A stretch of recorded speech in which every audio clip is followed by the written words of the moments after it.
as long as I can remember.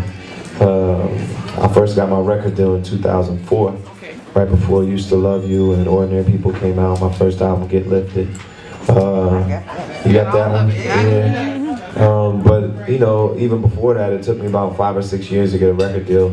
So I was trying to get one when I was still in college at University of Pennsylvania in Philadelphia. And when I graduated, I moved to Boston for a year, then I moved to New York. And once I got to New York, I met Kanye, I met some managers and lawyers and different people in the business to help me launch my career.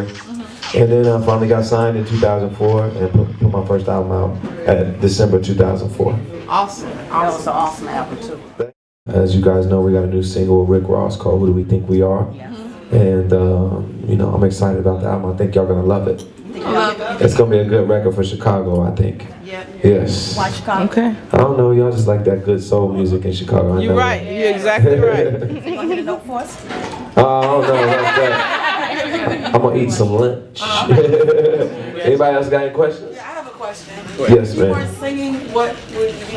What do you think? Man, I don't want to contemplate life without me singing. No, but I'm just saying, like. You know, I went to college. I graduated with a degree in English, and then when I got out of school, I worked in business consulting for 3 years, and you know, I could still do that kind of thing, but this is so much better. Why would I want to do anything else? Yeah, so let me ask you a question. What's your take on education? Education, you know, well, I do a lot of work on education and making sure all of our kids have access to quality schools, and I think every kid deserves that, and I fight for that for them. That's awesome. And so anybody who's in that fight, I'm with you. All right, I got to fight for you. Yes. What do you like about your new album that's different from the others? What are you offering this time around? Well, I think I continue to grow as an artist, as a songwriter, and also just musically. I think we continue to make progress and evolve and learn, and I still am the same person I always was, but we still grow and evolve, and I think the music is continuing to grow. Awesome. Thank you. But I think it has some of the best elements of what we did before, and it's still something new as well. Do you see yourself as a crossover artist? I don't explicitly try to cross over. I just try to make dope music and then let the music go where it goes. But my thing is, I'm a versatile artist in the sense that, you know, I grew up on gospel music and soul music, but I've been exposed to all kinds of music in my life, and so I don't put barriers, you know, around my art and say I can't do this kind of music, I can't do that. And so in that sense, I'm not afraid to cross over, but I'm also not trying to sound like everybody else. I'm not trying to, you know, chase every trend that every artist is doing. I'm trying to make great music and focus on that. Talk about your HBO special. So I don't have an HBO special yet, but I have a couple series in development at HBO, and you know, it's early in the process, so it's weird to talk about it when it's that early because a lot of shows that are in development never make it to the air. But we have one that's on the music business, and then we have another one that's called How to Be Black. It's based on a book written by this guy named Baratunde Thurston. So both of those are in development right now, but usually the development process at HBO lasts about 2 years before you even know if you're going to get a show that's going to go on the air or not. So we're in that very early stage, so we'll see what happens. Is it reality TV or? Oh no, these are scripted shows with writers. So we have writers in LA that work on the shows, and I'm just a producer, so I kind of connect the writers with the network, and we try to put out programming that we think is going to be provocative and interesting, and then we go from there. Producer? Yeah, I'm a producer. Yeah, that's right. You got a role for me? What's that? You got a role for me? Hey, y'all, you trying to get hired? You trying to get a job? You got moved to LA. All right. I got one question for you. Yeah. My name is Gate. I'm an OG, but I love what you do. Yes, sir. I saw some of the work that you did with GLC. Yes. They're from Chicago. Yeah. Kanye, GLC, all these guys. You know, I'm part of Good Music, so you know, I travel with those guys, tour with those guys quite a lot. Right. You know, there's been a lot of violence around this country, in Chicago in particular. There's a push towards a lot of the artists, I'm not just saying hip-hop artists period. Yeah.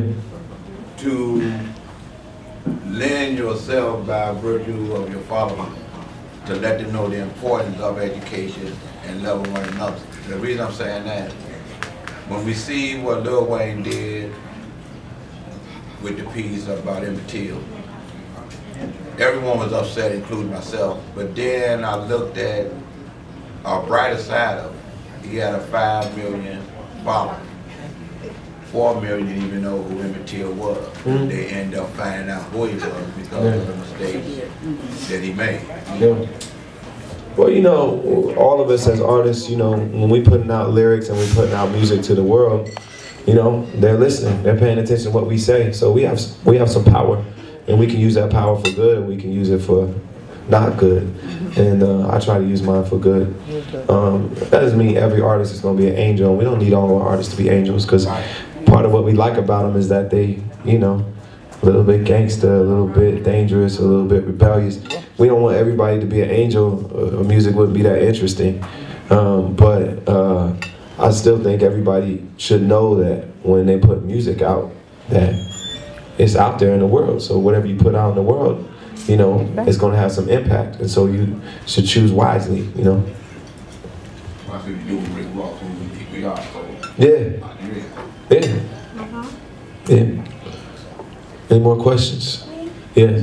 What should we look forward to in this new album? Is it anything different? Well, like I said before, there's definitely some very familiar things, and I think part of our job as artists is to balance, you know, giving people what we originally came with and that original essence that we came with, but also continuing to refresh and do something fresh. So I think it's a good balance on this album of that.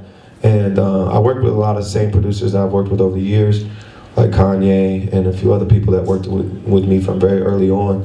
And so we definitely have some of that essence that we had early on.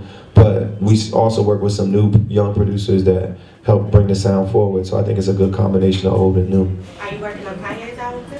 A little bit. I was just in Paris with them doing a little bit. One last question. Young and old, who are your musical idols? Who do you love? Well, I love Stevie Wonder, Marvin Gaye, Al Green, Curtis Mayfield, Aretha Franklin, Nina Simone, Nat King Cole. One of my big inspirations when I was in college, Miseducation of Lauryn Hill came out around that time, and that was very influential to me. And that whole sound that was big in that moment was influential to me. And it was at a formative time in my creative life when I was 18, 19, 20 years old. So that was influential to me as well. But I definitely love the old school stuff, you know. All right. That's it, all right. Yes, sir. What inspired you to be creative on the writing side? You know, I just write about life, you know. I write about relationships a lot, and you guys know that. And a lot of people, when they reach out to me, they tell me they feel like the songs I wrote, they could have been written about them. And they feel what I'm saying because it feels personal. And that's what I try to do, is write songs that people can really connect with. Even if it's a personal story to me, I want to write about things that are universal, that everybody can feel. And we all go through a lot of the same things, no matter who we are, rich or poor, black or white, no matter who we are. A lot of the emotions we all go through are very similar. And so I write about those things. Yes? I think you kind of just hit on it, though, but your new single, Who Do We Think We Are? Yeah. This is a two-parter, actually. Yeah. I personally love it, so 106 loves it. Awesome. And, thank you. Because that particular single is a stepper. Yeah. Not a stepping, you know, we all about Somebody just told me that, and I'm glad it works. And it really, really works. But what was your inspiration behind that? Well, you know, the beat came from a guy named Bink. He's a hip hop producer. He's been doing it for quite a long time. He's from Virginia, and he gave a bunch of beats to Kanye, and Kanye played that one for me, and I thought it was perfect for me, and I started writing to it with Kanye and another writer named Jordan Banks. And we were just sitting in a room, and I just started singing, I'm not afraid to fly. Right. And then, you know, I just came to that idea of who do we think we are? Like, just not being afraid to go out and live life to the fullest and enjoy life and just be you to the fullest. And so that's what the song is really about. And we invited Rick Ross to be on it because I felt like the subject matter and the music really fit his style. And we had done a lot of tracks together in the past, but he had never actually been on one of my albums. I'd always been on his. And so I reached out to him and asked him to be a part of the track. And I feel like it's magical whenever we come together, so it really works. Yeah, it really does. It really does. All right, y'all, thank you very much. I think we got it. I really appreciate y'all being here today. I know y'all all were winners. You want to sing a little something else? Baby, tonight's the night I let you know. Tonight's the night we lose control. Baby, tonight you need that. Tonight, believe that. Tonight, I'll be the best you ever had. I don't want to brag, but I'll be the best you ever had. I don't want to brag, but I'll be the best you ever had.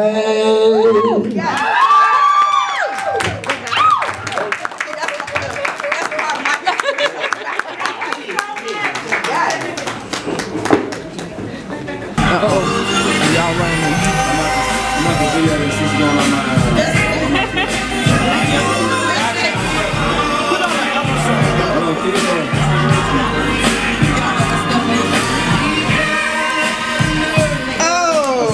Go on, girl. Yeah! That's old school right there. Yes. All right, now. My jewels dripping on my Timberlands, stepping like a criminal. Success is so imminent. Pink champagne, black rose. All right. That's stepping right there. From Tom Ford, left haters in the floor. Look at me. Okay.